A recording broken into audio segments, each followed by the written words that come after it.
지난달 화재가 발생한 서울 종로의 한 고시원 앞입니다. 시민들이 남겨두고 간 꽃과 편지가 자리하고 있습니다. 금요일 새벽 발생한 이 불로 모두 7명이 숨지고 11명이 다쳤습니다.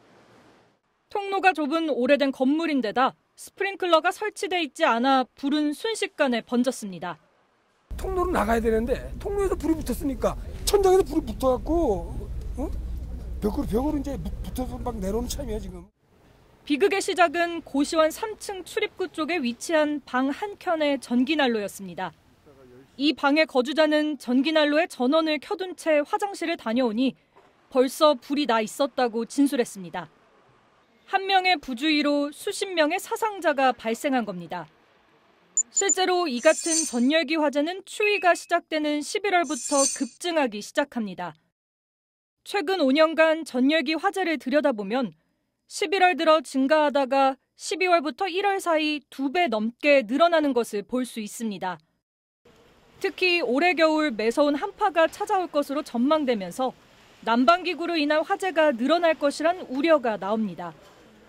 전문가들은 먼저 안전 인증 마크가 표시된 제품을 구입해서 사용하는 게 중요하다고 말합니다.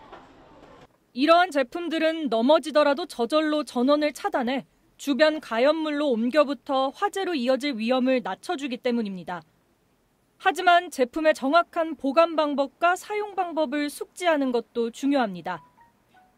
특히 이제 전기 장판 같은 경우에는요, 실제로 이제 오랫동안 이렇게 접어놓은 상태로 보관을 하시는 경우가 많은데요.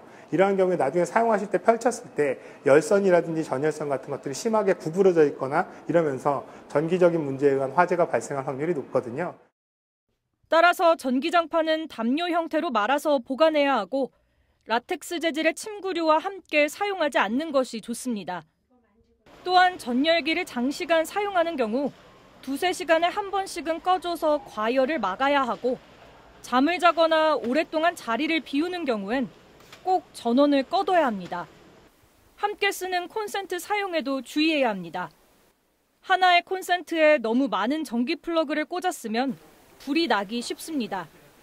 가장 큰 게 문어발식 멀티 콘덴서를 사용하다 보니까 과부하로 인해서 화재가 나는 경우가 많이 있습니다. 전열기구 자체가 전력 소모량이 크기 때문에 전력 소모량을 확인하시고 문어발식 멀티 콘센트에 꽂아 사용하는 것을 지양해야 됩니다. 혹시 화재가 발생하는 경우 소방차가 도착하기 전까지 소위 말하는 골든타임 동안의 초기 대처도 중요합니다.